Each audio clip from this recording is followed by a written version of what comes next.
Okay, we can stop that now.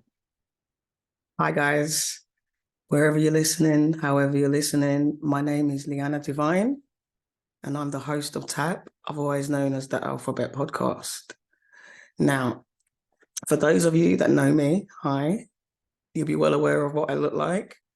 But on a serious note, it's been brought to my attention that a lot of people are disengaging from the podcast in general because there's no kind of visual things to look at.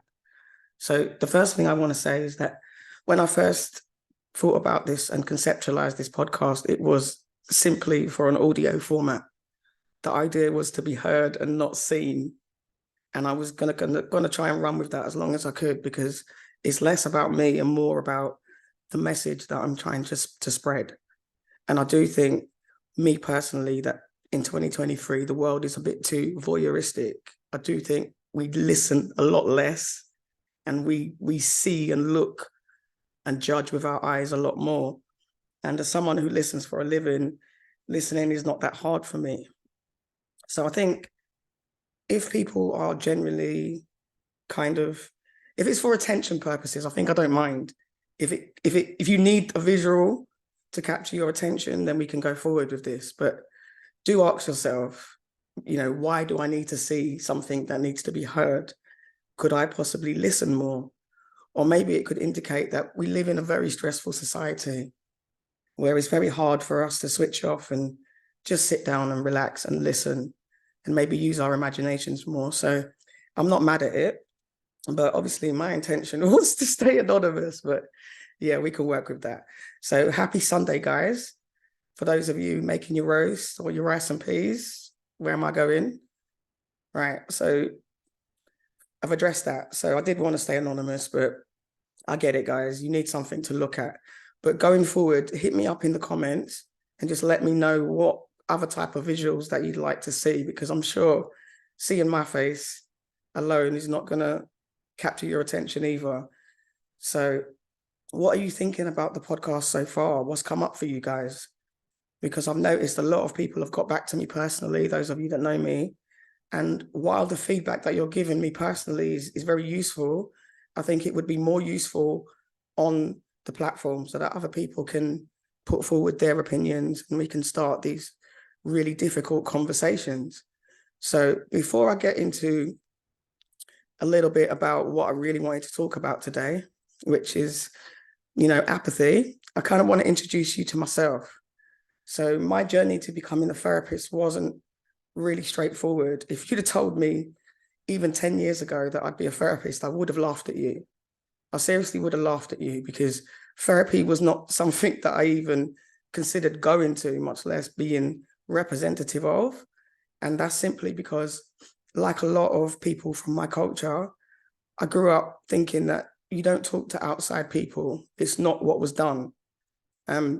That's partly the reason why I started to introduce the Being Black and British to the podcast series, because I think for Black people in particular, there's particular barriers and stigmas around, not just mental health, but therapy and therapists.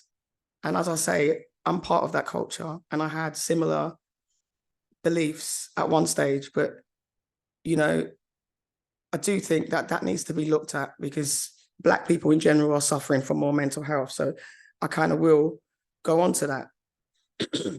And do excuse me, I was singing karaoke last weekend and my voice still hasn't recovered. So hence why I'm having to use the mic. So I do apologize. I'm a bit of an allergy person, a bit sniffy. You might, pick up things that you're not supposed to. And this won't be edited, because it's all about being the authentic self. This is what it is. This is what it is. So I think a good place to start would be to tell you a bit more about myself. Now, I think when people think about therapists, they have a type of person in their mind. And it's funny that I'm dressed like this, because this is probably the type of image that you have of a therapist. So that's the first thing we're going to do. I'm going to take this off, because ask my clients, none of my clients will see me turn up in a therapy room looking like that. Although we can code switch, we can change it up. That's not me being my authentic self. So mama, I'm sorry, we're going back to normal. So I started off my journey. I'm the eldest of 5 children. I'll tell you what I can tell you. And my childhood was not particularly easy.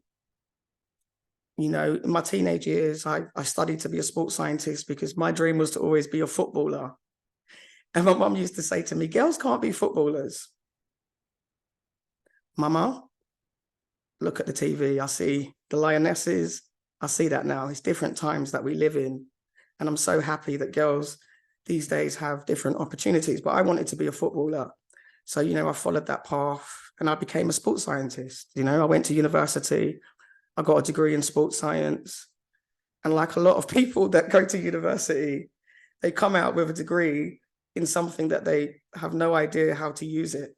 So I've never worked as a sports scientist, even though I do have extensive knowledge of all of this stuff. I've never actually worked per se as a sports scientist. So, you know, my career background is mainly retail and quite extensively the betting shop. So I know I've spoke a bit about it in a previous podcast. I was a betting shop manager and I had some good experiences, maybe an armed robbery not being a particularly good one, but on the whole, I did learn some things. You know, working in a betting shop, you learn to read people. But I became a therapist pretty much by accident. But I'm so passionate about what I do that I cannot believe that it's not always where life led me. You know, so as well as being the eldest of 5 children, mental health has affected my family quite disproportionately.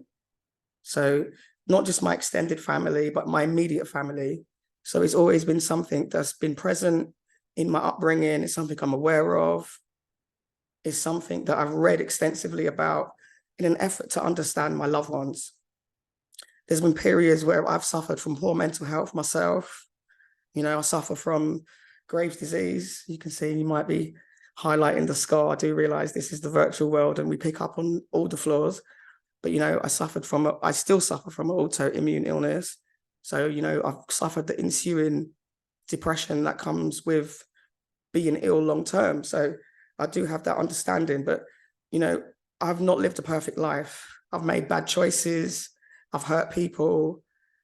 But throughout all of that, I've always had unconditional support. So from my mum, my sisters, now my little brother, my family, my very, very close-knit circle of friends. I've had friends going on 30 years plus, you know. I'm not trying to give away my age. I do look young. But basically, without that support, you know, my life could have turned out very differently. So, you know, I became a therapist. I trained, you know, a lot during COVID. And I think I was quite naive when I went into this industry. I truly believed, you know, you become a therapist, you go out there, you help people, and that's the end of it. But I quickly realized that even the way they teach therapy is very non-diverse. So, you know, a lot of the things that are written are about, you know, white people for white people. And as you know, the world is not just white. We live in a very diverse society. So I was always challenging that throughout my education. But I then realized when I qualified how elitist it was. Now, you know, therapists do work very hard.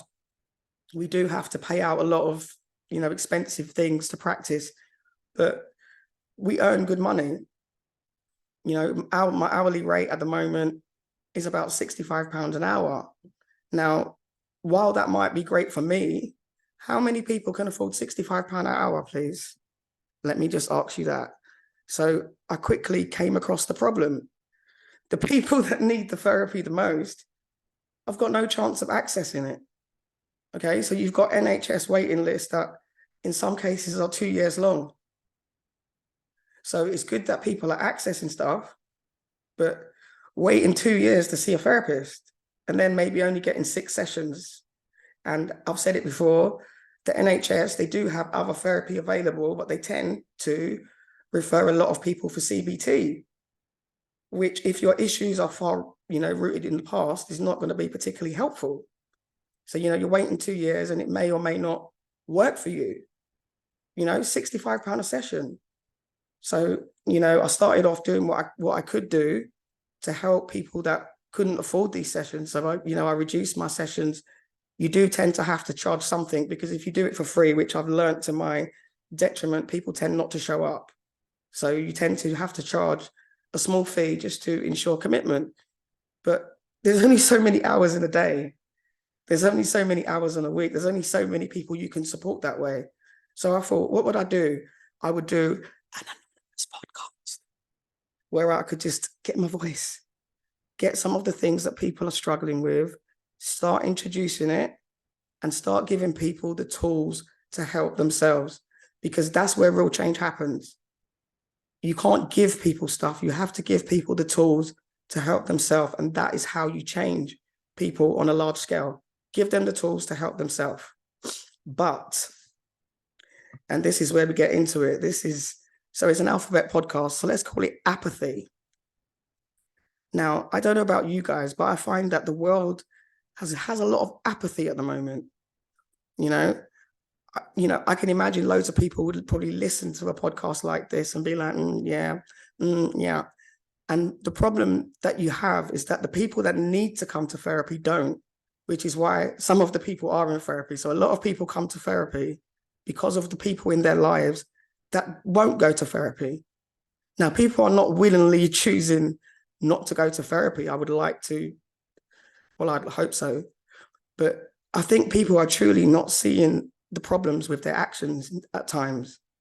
So that they will be doing these repeated patterns of stuff, impacting all this conflict in their relationships, choosing the same type of relationships, not being their authentic self, not being truly happy, being quite bitter and resentful, feeling trapped in situations and jobs, and not feeling in control, but still feeling like there's nothing to change.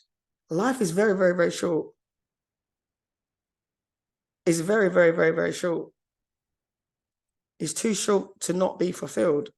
And, do not wait for a crisis before you start thinking about your mental health. So for a lot of people, £65 a session is not affordable. So why wouldn't you listen to a podcast that would help you help yourself? Self-awareness is not a destination, it's a journey. If you think you've learned everything, you're wrong.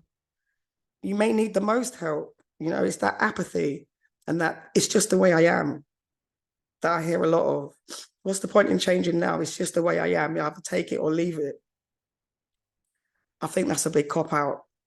And I think a lot of people are choosing that option. This is how I've always been. So why bother change? I'll ask you again, why bother change? Do we not want to be happy? Do we not want to be fulfilled? Guys, we need to do better. So I don't want to make this video particularly long, because being on camera is not my forte, but it might be just worth just quickly recapping some of the episodes that have come before. So, I've noticed that the engagement has dropped off, which is a shame, because there's a very hard-hitting interview with a mother, Rachel Webb, who lost her son, Kyron, and she offers some insights that someone who's never experienced losing a child, I could not, no matter how much experience or how many books I've read, I could not begin to imagine the kind of things that, you wouldn't hear anywhere else. And I do appreciate there's no visual to go with it, but stick with it, because we've only got D for depression, where there's no visual, and then going forward, there will be visual. So just looking at attachment, what came up for you guys? So my mum got back to me and she was like, I think I'm Jeremiah. I think I'm both the twins. Who are you? Who are you resonating with? Who are the people in your life reminding you of? There's something in attachment for everyone, because we all have relationships. And like I say, if you're not the one with the attachment issues, the chances are someone that you're close to has these struggles. So why would you not want to learn about this and learn how to help them and learn how to have better relationships? Because that makes you happy. We looked at anxiety, but only briefly. There's so much stuff in anxiety that could be covered. So I recently saw the interview that a lot of people saw with Conan, from Captain Conan, that very good program on Channel 4. And that was very good. But, we didn't even get into PTSD and complex PTSD and, anxiety being the main symptom of that. There's so much about anxiety that we could go into. So it's really important that you guys let me know what you're struggling with. You know, I have a mentor that specializes in EMDR. If it's something that you'd find useful, I could ask her to come on and explain more. But if you don't let me know what it is that you're struggling with or what it is that you're interested in, then we're never going to get to that point. So I think attachment and anxiety, very, good start. I think a lot of people engage with that.